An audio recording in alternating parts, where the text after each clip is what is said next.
بسم اللہ الرحمن الرحیم۔ روزانہ قرآن پاک کی یہ سورت پڑھو۔ یہ سورت پہاڑ کے ٹکڑے ٹکڑے کر دے، پانی کو روک دے، گناہوں کو مٹا دے، قضا نمازیں سب معاف کروا دے۔ وہ سورت یہ ہے۔ ناظرین اکرام، اللہ تعالیٰ اس انسان سے محبت کرتا ہے، اللہ تعالیٰ اس انسان سے محبت کرتا ہے جو روزانہ قرآن پاک کی یہ ایک سورت پڑھ لیتا ہے۔ اس کے وارے نیارے ہو جاتے ہیں، مخلوق میں اس کا سکہ چلتا ہے، لوگ اس کی باتوں کو اہمیت دینے لگتے ہیں، اس کے ہاں میں ہاں اور نہ سب کی نہ ہوتی ہے، اور ایسا شخص اس دنیا میں بھی شہنشاہوں جیسی زندگی گزارتا ہے اور آخرت میں بھی اس کا ٹھکانہ جنت ہے۔ یہ سورت چٹان کو ریزہ ریزہ کر دے، پانی کو روک دے، آگ کو بجھا دے اور گناہوں کو مٹا دیتی ہے، جیسے وہ خطا کار تھا ہی نہیں۔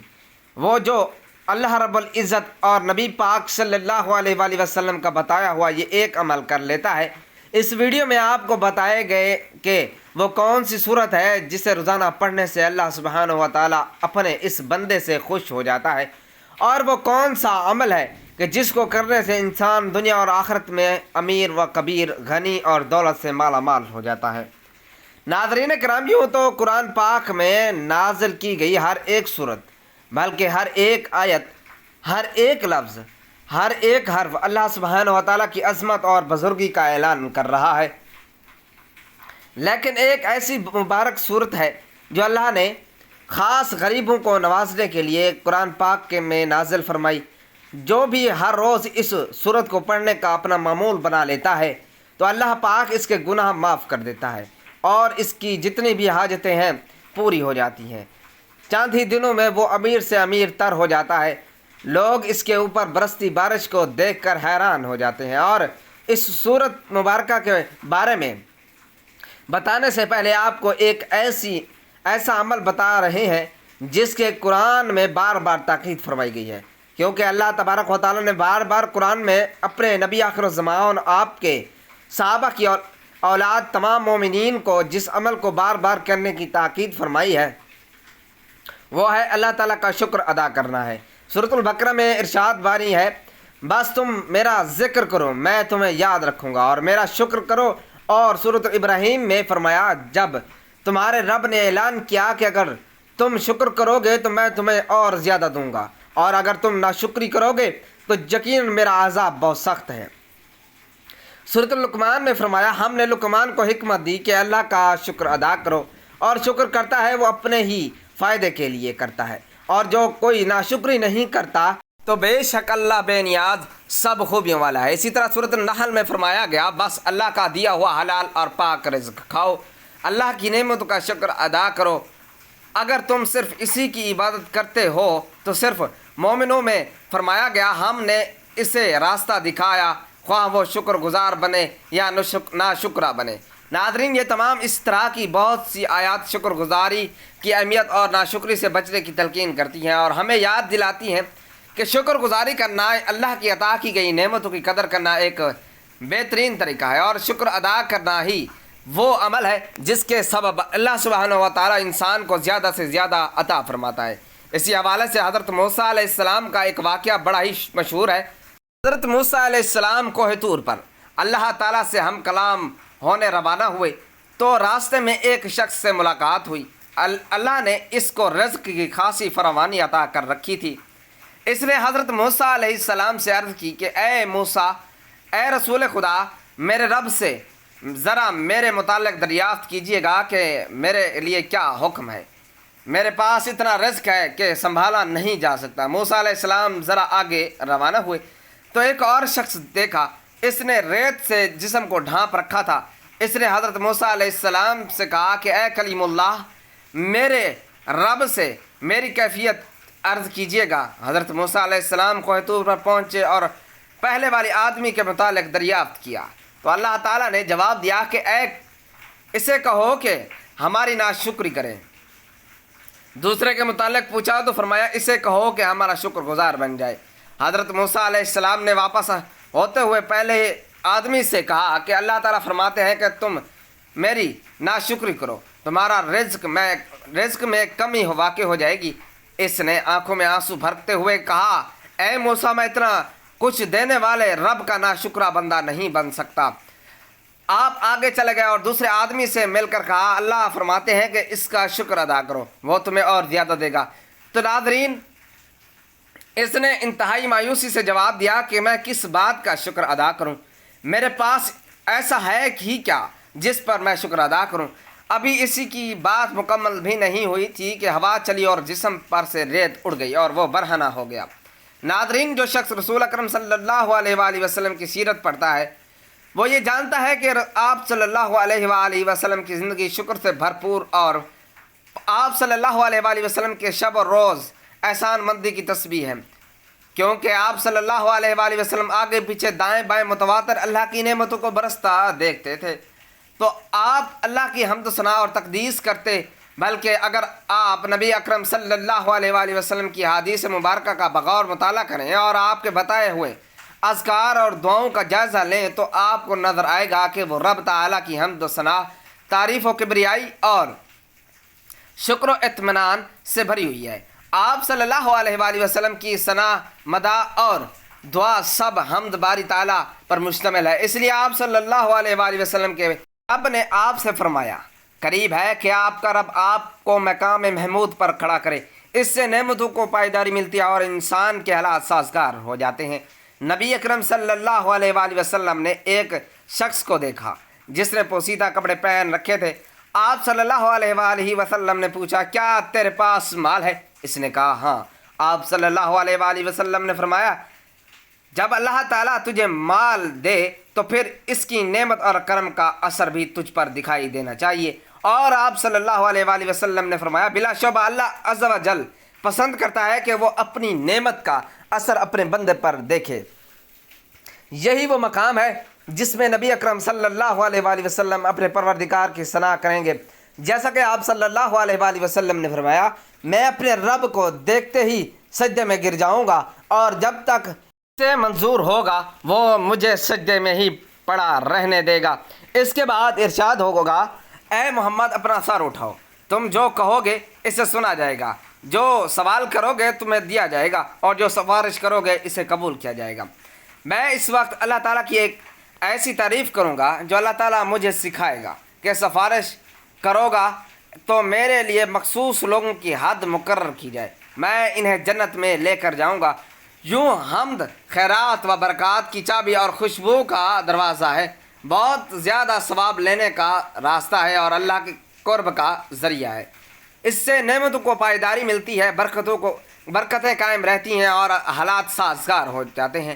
حمد سے نعمتوں کو دوام ملتا ہے، رزق میں فراوانی ہوتی ہے اور اللہ کی رحمتوں کا سایہ در پہ نازل ہوتا ہے۔ حمد تمام اعمال کا تاج، وفا کی دلیل اور احسان کی شرط ہے۔ رسول ہدایت صلی اللہ علیہ وآلہ وسلم اپنے رب کے مقام و مرتبے اور اپنے خالق و مولا کی عظمت کو سب لوگوں سے زیادہ جاننے والے تھے۔ جو شخص آپ صلی اللہ علیہ وآلہ وسلم کی سیرت کا مطالعہ کرتا ہے وہ دیکھتا ہے کہ آپ کے جسم مبارک کا ہر عضو رب تعالیٰ کے شکر گزاری میں مصروف رہا۔ آپ صلی اللہ علیہ وآلہ وسلم کی شکر گزاری زبان ذکر الہی میں مشغول، روح آسمان اور زمین میں اللہ کی تسبیح کرنے والی اور اعضاء اپنے رب کی رضا میں مصروف عمل رہتے تھے۔ لہٰذا جب آپ سب لوگوں سے بڑھ کر اپنے رب کے شکر گزار، اپنے مولا کی سب سے زیادہ حمد کرنے والے تھے۔ آپ صلی اللہ علیہ وآلہ وسلم نے اسی دن اپنے رب کا دل سے بھی شکر ادا کیا جس دن آپ کو کامل یقین ہو گیا کہ ہر چھوٹی بڑی نئی پرانی اور ظاہر و باطن نعمت صرف اللہ واحد کی طرف سے ہے جو بلند شان والا ہے۔ مومن کے نزدیک شکر گزار دل ہونا ابدیت کے ارکان میں سے ہے، کیونکہ وہ یقین رکھتا ہے کہ اس سے حاصل کرنے والی ہر نعمت صرف اللہ کی طرف سے ہے۔ سیدنا ثوبان رضی اللہ تعالی عنہ سے مروی ہے کہ نبی اکرم صلی اللہ علیہ وآلہ وسلم نے فرمایا، تم میں سے ہر کوئی شکر کرنے والا دل اور ذکر کرنے والی زبان رکھے۔ آپ صلی اللہ علیہ وآلہ وسلم نے اپنی زبان سے بھی اپنے رب کا شکر کیا اور ہمیشہ اپنے رب کی حمد و ثنا میں مصروف رہے۔ آپ صلی اللہ علیہ وآلہ وسلم خوشی، غمی، سختی و آسانی ہر زبان و مکان میں ہمیشہ رب الرحمن کی حمد و ثنا کے نغمے گاتے، کھانا کھاتے اور اپنے رب کی حمد و ثنا کرتے۔ کوئی مشروب پیتے تو اپنے خالق کا شکر ادا کر دیتے، کپڑے پہنتے تو عطا کرنے والے کی تعریف بجا لاتے، اور سوار ہوتے تو اپنے رب کی نعمت کا اعتراف کرتے۔ آپ صلی اللہ علیہ وآلہ وسلم عملی طور پر شکر گزار تھے، بلکہ آپ مشکل ترین اور دردناک حالات میں بھی اپنے رب کے شکر گزار سے غافل نہیں ہوئے۔ آپ صلی اللہ علیہ وآلہ وسلم کے بارے میں مروی ہے کہ غزوہ احد میں آپ شکست کی حالت میں زخموں سے چور واپس آئے، جبکہ آپ صلی اللہ علیہ وآلہ وسلم کے کئی صحابہ کو شہید کر دیا گیا تھا۔ آپ صلی اللہ علیہ وآلہ وسلم کے نورانی چہرے کو زخم کر دیا گیا تھا، اور آپ صلی اللہ علیہ وآلہ وسلم کا رباعی دانت توڑ دیا گیا تھا۔ تو آپ صلی اللہ علیہ وآلہ وسلم نے فرمایا، برابر ہو جاؤ یہاں تک کہ میں اپنے رب کی ثنا کروں۔ تو نبی اکرم صلی اللہ علیہ وآلہ وسلم نے اپنی امت کو شکر کی نہایت لطیف اور پر حکمت معنی سکھائے ہیں کہ مصائب پر بھی اللہ کا شکر ادا کیا جائے اور اس کی تعریف کی جائے، کیونکہ یہ یقین و تسلیم کا اعلیٰ درجہ اور رضا کا سب سے اونچا مقام ہے، اور رضا صبر سے عرفہ ہے۔ یہی وجہ ہے کہ اللہ نے معرکہ احمد کا ذکر کرنے کے بعد آپ صلی اللہ علیہ وآلہ وسلم اور آپ کے صحابہ کرام رضی اللہ تعالیٰ عنہ کے شکر کا ذکر کیا ہے۔ چنانچہ فرمایا، اور جو کوئی اپنی ایڑیوں پر پھیر جائے تو وہ اللہ کا کچھ بھی بگاڑ نہ سکے گا، اور اللہ شکر ادا کرنے والوں کو جلد جزا دے گا۔ اللہ تعالیٰ کی حمد و ثنا، اس کا شکر، اس کی رضا اور مزید نعمتوں کا باعث ہے۔ اللہ تعالیٰ نے سب حمد کرنے والوں سے پہلے خود اپنی حمد کی، تمام شکر گزاروں سے پہلے اپنی ذات کی قدردانی کی، اور تمام ثنا کرنے والوں سے پہلے اپنی ذات مقدس کی ثنا کی۔ چنانچہ فرمایا، سب تعریفیں اللہ ہی کے لیے ہیں جو تمام جہانوں کا پالنے والا ہے۔ ایک دوسرے مقام پر فرمایا، ساری حمد اللہ ہی کے لیے ہے جس نے اپنے بندے پر کتاب نازل کی اور اس میں کوئی ٹیڑھ نہیں رکھی، اور فرمایا، کہہ دیجئے سب تعریفیں اللہ ہی کے لیے ہیں جس نے کوئی اولاد نہیں بنائی۔ ام المومنین سید عائشہ رضی اللہ تعالی عنہا سے مروی ہے کہ اللہ کے نبی صلی اللہ علیہ وآلہ وسلم رات کے بعد میں اتنا لمبا قیام کرتے کہ آپ صلی اللہ علیہ وآلہ وسلم کے پاؤں مبارک پھٹ جاتے۔ حضرت سیدہ عائشہ صدیقہ رضی اللہ تعالی عنہا نے ایک مرتبہ عرض کیا، اللہ کے رسول صلی اللہ علیہ وآلہ وسلم، آپ اتنی زیادہ مشقت کیوں اٹھاتے ہیں؟ حالانکہ اللہ نے آپ کے اگلے پچھلے تمام لغزشیں معاف کر دی ہیں۔ آپ صلی اللہ علیہ وآلہ وسلم نے فرمایا، تو کیا پھر میں اللہ تعالیٰ کا شکر گزار بندہ بننا پسند نہ کروں؟ آپ صلی اللہ علیہ وآلہ وسلم نے عمل، عبادت اور قرب و اطاعت کے ساتھ اللہ کے شکر کی ترجمانی کی۔ رات کے پچھلے پہر جب کہ لوگ آرام کی نیند سوئے ہوئے ہوتے ہیں، قیام کیا طویل مناجات اور رکوع سجود کی کثرت آپ صلی اللہ علیہ وآلہ وسلم کا شوق تھا۔ آپ صلی اللہ علیہ وآلہ وسلم نے اللہ نے آپ کی اگلی پچھلی تمام خطائیں معاف کر دیں کہ پیش نظر عمل کو ترک نہیں کیا، بلکہ اس کی وجہ سے مزید اطاعت اور بکثرت نوافل ادا کر کے خود کو عبودیت کی چوکٹ پر ڈال دیا، اور اپنی نیند اور آرام کے اوقات میں بھی اللہ مالک الملک کی مناجات اور شکر میں صرف کیے، کیونکہ کرم و احسان کرنے والا کا یہ حق ہے کہ اس کا شکر ادا کیا جائے اور کثرت سے اس کی حمد و ثنا کی جائے۔ وہ اپنی تعریف کے ساتھ پاک ہے۔ آپ صلی اللہ علیہ وآلہ وسلم اپنے رب کے پے در پہ حمد کرتے اور اپنے خالق کی کثرت سے ثنا کرتے۔ چنانچہ آپ صلی اللہ علیہ وآلہ وسلم دعا کرتے ہوئے فرمایا کرتے تھے، اے اللہ، حمد تیرے ہی لیے ہے، تو آسمانوں اور زمینوں کو روشن کرنے والا ہے، سب تعریف تیرے ہی لیے ہے، تو آسمانوں اور زمین کو کنٹرول کرنے والا ہے، حمد تیرے ہی لیے ہے، تو آسمانوں کا، زمینوں کا اور جو کچھ اس میں ہے سب کا رب ہے۔ آپ صلی اللہ علیہ وآلہ وسلم کے فرمان میں اللہ کی ربوبیت پر اس کی حمد ہے، کیونکہ وہی خالص رازق کائنات میں تصرف اور اس کی تدبیر کرنے والا ہے، جس کی بنیاد پر وہ اس بات کا مستحق ہے کہ بندہ اس کا شکر ادا کرے۔ اور ہمارے رسول اکرم صلی اللہ علیہ وآلہ وسلم تمام شکر گزاروں میں سر فہرست ہیں، اور یہ پتہ چلتا ہے کہ اللہ کے حاکم و قیوم ہونے کا تقاضا ہے کہ وہ اپنے بندے کو اصلاح کر کے ان کے معاملات کو چلانے اور اس کے مصلحتوں کا خیال رکھنے۔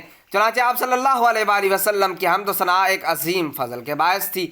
آپ صلی اللہ علیہ وآلہ وسلم پر نازل کی ہوئی کتاب قرآن مجید کا آغاز بھی اللہ کی حمد کے ساتھ ہوتا ہے۔ ارشاد باری تعالیٰ ہے، سب تعریفیں اللہ ہی کے لیے ہے جو تمام جہانوں کا پالنے والا ہے۔ آپ صلی اللہ علیہ وآلہ وسلم نے شکر کی ایک اور نہایت خوبصورت قسم بیان فرمائی، اور وہ ہے باری تعالیٰ کی نعمتوں کا اظہار اور ان کا تذکرہ۔ جیسا کہ اللہ تعالیٰ نے فرمایا، اور آپ اپنے رب کی نعمتوں کو بیان کرتے رہیں۔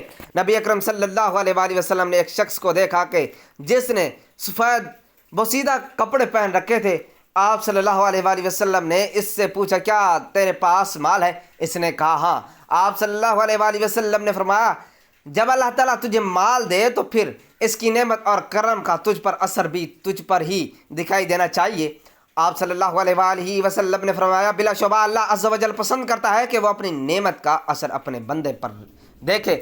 ان حدیث میں نبی اکرم صلی اللہ علیہ وآلہ وسلم نے اپنی امت کو شکر کا یہ طریقہ سکھایا کہ اللہ کی نعمتوں کا اعتراف کیا جائے، ان کا اظہار کیا جائے، اور زبان سے انعام کرنے والے کی ثنا کی جائے۔ ارشاد باری تعالیٰ ہے کہ اور ہم نے اس طرح لوگوں میں سے بعض کو بعض کے ذریعے سے آزمائش میں ڈالا تاکہ وہ انہیں دیکھ کر کہیں، کیا ہم میں سے یہی لوگ ہیں جن پر اللہ نے احسان کیا؟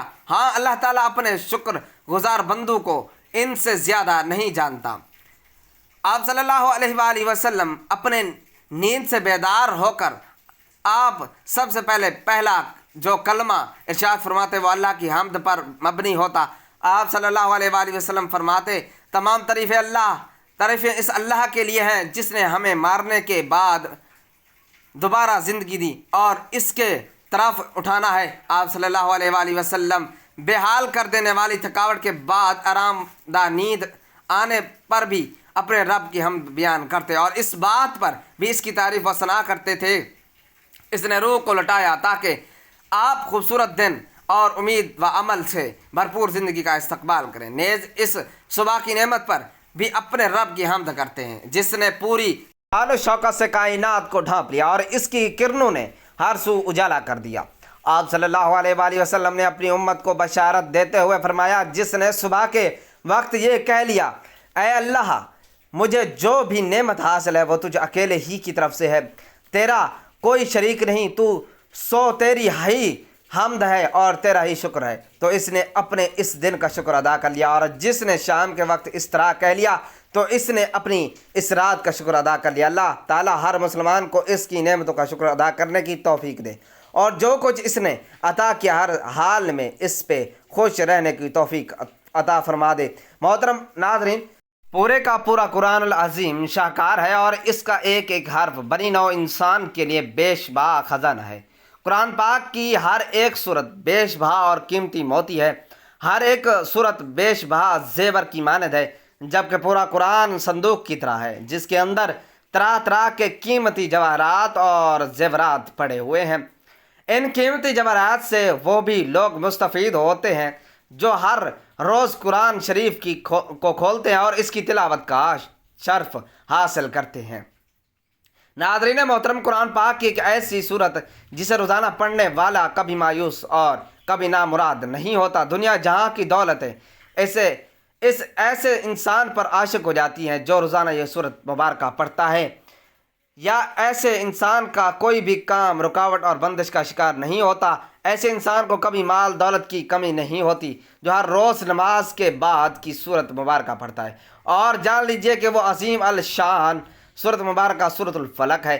کتنا ہی بڑا اور دشوار کام ہو، کتنی ہی بڑی رکاوٹ ہو، کتنے ہی حالات خراب ہوں، کتنی ہی بندشیں ہوں جو آپ کی زندگی کو تباہ و برباد کر چکے ہوں، اللہ کی قدرت سے، اللہ کی عطا سے اور اس کی نعمت سے، اللہ کی رحمت اور نوازشوں سے کبھی نا امید اور مایوس مت ہونا۔ روزانہ سورۃ الفلق کو ہر نماز کے بعد صرف 7 مرتبہ اس طریقے سے پڑھنا ہے کہ سب سے پہلے نماز ادا کر لیں، اس کے بعد ایک بار آیات الکرسی پڑھنی ہے۔ آیات الکرسی پڑھنے کے بعد درود پاک پڑھ لیں، درود پاک صلی اللہ علیہ وآلہ وسلم پڑھ لیں، یا صلی اللہ علی محمد پڑھ لیں، یا درود ابراہیمی پڑھ لیں۔ درود ابراہیمی کی فضیلت زیادہ ہے، اس لیے ثواب کے طور پر ایک مرتبہ میرے ساتھ بھی درود ابراہیمی پڑھ لیں۔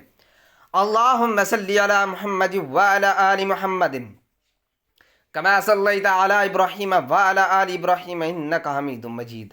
اللہم بارک علی محمد وعلی آل محمد کما بارکت علی ابراہیم وعلی آل ابراہیم انک حمید مجید۔ 3، 5 یا 7 مرتبہ درود پاک پڑھنے کے بعد آپ نے تعوذ اور تسمیہ یعنی اعوذ باللہ من الشیطان الرجیم اور بسم اللہ الرحمن الرحیم پڑھ کر جیسا ہی بڑا مقصد ہو، کیسی ہی بڑی حاجت ہو، اس کی نیت خلوص دل سے کرنے کے بعد آپ نے 7 بار سورۃ الفلق کی تلاوت کرنی ہے۔ سورۃ الفلق کی یہ سورت وہ ہے جو چٹان کو ریزہ ریزہ کر دے، پانی کو روک دے، آگ کو بجھا دے اور گناہوں کو مٹا دے، جیسے وہ خطا کار تھا ہی نہیں۔ سورۃ الفلق پڑھنے سے گناہ معاف ہوتے ہیں۔ ایک بار سماعت فرما لیں۔ سورۃ الفلق القرآن سورت نمبر 113۔ بسم اللہ الرحمن الرحیم۔